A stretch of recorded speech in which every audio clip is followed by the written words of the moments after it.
Hadis yang kedua, bagi yang mau kurban harus menjauhi ini. An Ummi Salamah radhiyallahu anha anna Nabiy sallallahu alaihi wasallam qala. Dari Ummu Salamah. Ummu Salamah ini salah satu istri Nabi sallallahu alaihi wasallam. Salah satu istri Nabi alaihi assalatu wassalam. Dan istri-istri Nabi adalah ibunda bagi orang-orang yang beriman, ibunda kita. Allah berfirman dalam surat Al-Ahzab, wa azwajuhu ummahatuhum. Istri-istri Nabi itu adalah ibunda bagi orang-orang yang beriman. Maka hendaknya bagi kita untuk mengenali ibu kita. Mosok sama ibunya nggak kenal, ya? Siapa yang bisa menyebutkan istri-istri Nabi lengkap? Ya, Khadijah, Aisyah, Ummu Salamah, Saudah, Juwairiyah, Maimunah, Ummu Habibah, Sofia,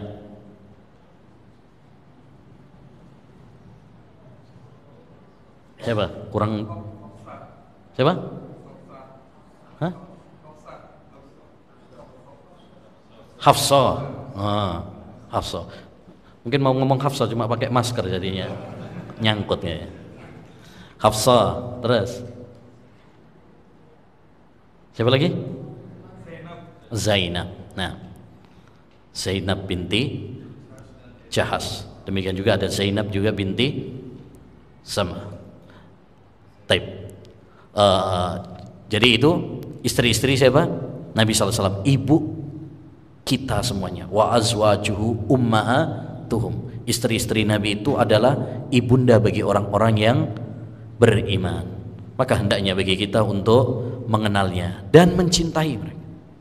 Ya, mencintai. Siapa yang tidak mengakui istri-istri Nabi SAW sebagai ibundanya, maka dia berarti bukan orang-orang yang beriman. Kayak orang-orang Syiah, mereka membenci Aisyah, membenci Hafsah, ya, dan tidak mengakuinya sebagai ibundanya. Ya, maka ini adalah orang-orang yang munafik. Ya, makanya pernah ditanyakan kepada Aisyah, wahai Aisyah, ada sebagian orang nggak mengakuimu sebagai ibundanya. Kata Aisyah, gampang.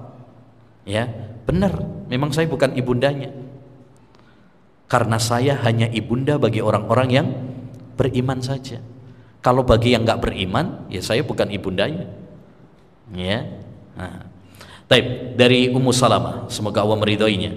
Anna Nabiy sallallahu alaihi wasallam qaal, bahwasanya Nabi sallallahu alaihi wasallam bersabda, "Idza ra'aitum hilal dzil hijjah wa arada ahadukum an yudhhiya falyumsik an sya'rihi wa adfarihi hatta yudhhiya." Akhrajahu Muslim. Apabila salah seorang di antara kalian, apabila kalian melihat hilal Dzulhijjah sebagai tanda masuknya bulan Dzulhijjah, wa arada ahadukum an yudhhiya, lalu salah seorang di antara kalian ingin untuk berkorban, artinya dia punya rencana untuk berkorban, falyumsik an sya'rihi, maka hendaknya dia menahan diri dari rambutnya, maksudnya jangan sampai memotong rambutnya, wa adfarihi, dan kukunya, hatta yudhhiya, sampai kapan? Sampai dia menyembelih hewan kurbannya. Akhrajahu Muslim. Hadis ini diriwayatkan oleh Imam Muslim. Taib, hadis ini ma'asyiral muslimin memberikan faedah kepada kita bahwa apabila sudah masuk tanggal 1 Dzulhijjah, kemudian seseorang punya rencana untuk berkorban, maka sejak tanggal 1 tersebut dia tidak boleh untuk potong rambut dan potong kuku. Sampai kapan? Sampai dia menyembelih hewan kurbannya. Kalau disembelihnya misalkan tanggal 10, ya setelah disembelih baru boleh untuk potong rambut dan potong kuku. Kalau disembelihnya tanggal 11, ya berarti nunggu sampai tanggal 11. Kalau disembelihnya sampai tanggal 13, ya nunggu sampai tanggal 13. Karena ibadah kurban, karena hewan kurban itu kan boleh ya disembelih sampai hari tasyrik. Nabi bersabda, ya ayyamut tasyrik dzabhun kulluh. Hari-hari tasyrik itu adalah hari penyembelihan semuanya. Jadi nggak mesti pada tanggal 10 saja. Ya. Jadi batas akhirnya sampai dia menyembelih hewan kurbannya, baru boleh potong rambut dan potong kukunya. Sebelum itu maka tidak boleh. Ya. Jadi hadis ini larangan, dan larangan dalam hadis ini bersifat haram, bukan cuma sekedar makruh. Karena kaidah dalam usul fikih disebutkan oleh para ulama, al aslu fin nahyi lit tahrim. Hukum asal sebuah larangan itu menunjukkan haram sampai ada dalil yang memalingkannya. Maka tidak boleh ya bagi orang yang ingin berkurban sejak tanggal 1 Dzulhijjah, dia tidak boleh untuk potong rambut, potong kuku. Potong rambut di sini mencakup semua rambut. Rambut kepala, ya, kumis, ya, pemanang jenggot, ya, nggak boleh. Termasuk juga bulu ketiak, termasuk juga bulu kemaluan, nggak boleh. Sampai apa? Dia menyembelih hewan kurbannya. Demikian juga potong kuku. Apa hikmahnya? Hikmah dari larangan ini adalah agar orang yang berkurban menyerupai saudara-saudara mereka yang sedang melakukan manasik ibadah haji. Karena orang kalau umroh atau haji ya, dan dia sudah ihram, niat masuk dalam ibadah umroh dan haji, dilarang dari beberapa larangan ihram. Salah satunya adalah dilarang potong rambut dan potong kuku. Itu disebut dalam mahdhuratul ihram, larangan-larangan apa? Ihram. Wala tahliku ru'usakum hatta yablughal hadyu mahillah. Jangan kalian potong ya rambut kalian sampai kalian ya menyembelih tanggal 10. Ya, tanggal 10 pada hari penyembelihan. Intinya hikmah dari larangan ini adalah agar menyerupai para jamaah haji. Karena Islam itu adil. Tatkala Islam tahu, Allah SWT tahu bahwa tidak semua orang bisa berangkat haji, yang nggak berangkat haji bisa tetap mendapatkan pahala ya dengan melakukan amalan yang serupa. Para jamaah haji wukuf di Arafah, mereka berdoa, doa mereka mustajab. Yang nggak berangkat haji disyariatkan untuk puasa, dan doa orang yang puasa mustajab juga. Orang adzan dapat pahala, tapi kan nggak semua orang harus adzan. Itu fardu kifayah, ya kan? Bukan fardu ain. Satu sudah mewakili bagi yang lain. Taib. Kalau kita sebenarnya pengen adzan, tapi sudah diwakili sama yang lain, kita juga tetap bisa mendapatkan pahala, walaupun nggak adzan. Caranya menjawab adzan. Inilah keadilan agama Islam. Tapi perhatikan bahwa yang dimaksud di dalam hadis ini, yang masuk dalam larangan ini bagi yang mau berkurban. Kalau antum nggak mau berkurban, belum ada rencana, berarti nggak masuk dalam larangan. Ya, maka termasuk kesalahan ada sebagian orang misalkan berkorban, dia berkorban, kemudian istrinya, anak-anaknya disuruh menahan diri dari potong rambut dan potong kuku. Oh, nggak boleh, anaknya nggak boleh, istrinya boleh, padahal mereka nggak kurban. Ya, yang dilarang hanyalah bagi yang mau berkorban saja. Adapun yang tidak berkorban, silahkan, tidak terkena larangan ini. Taib. Kalau awalnya nggak ada rencana, tanggal 1 belum ada rencana,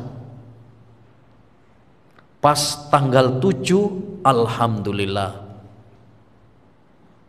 dapat arisan. Nah, akhirnya mau mau kurban. Boleh potong rambut? Boleh potong kuku?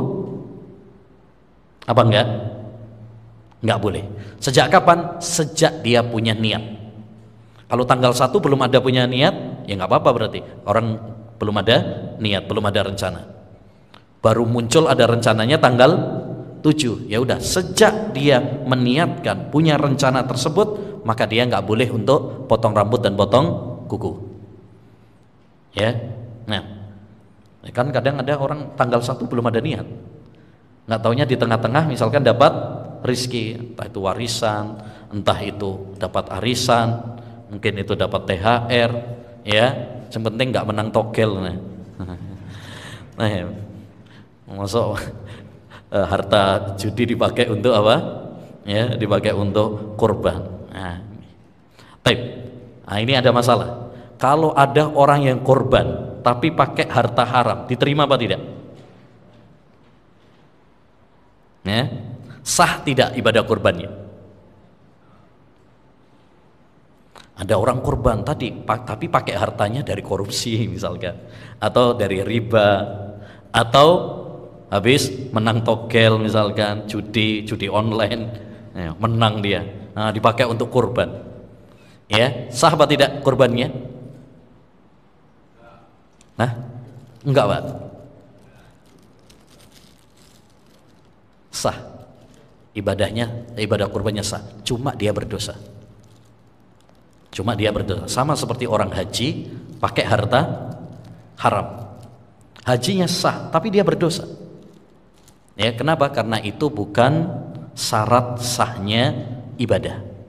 Ya, karena itu bukan syarat sahnya ibadah. Tapi ya, hendaknya seorang tentunya ketika dia mau berkorban cari harta yang halal. Ya, innallaha ta'ala thayyibun la yaqbalu illa thayyiban. Wa itu baik, tidak menerima kecuali yang baik. Baik. Kalau misalkan ada orang mau kurban,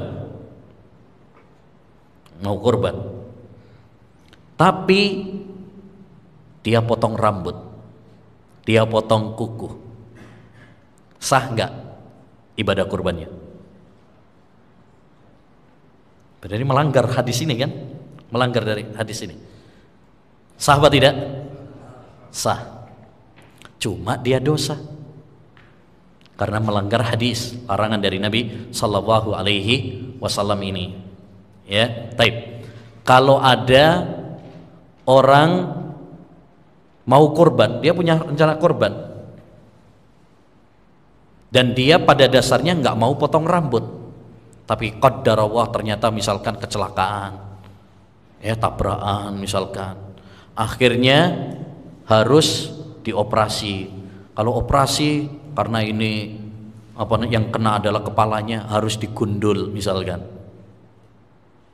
Ya, boleh apa tidak? Boleh. Dan tidak ada fidyah baginya. Tidak ada fidyah, tidak ada denda baginya. Kenapa? Karena hajat, ada sebab. Sama orang misalkan kalau kena kukunya luka, dia harus dipotong kukunya.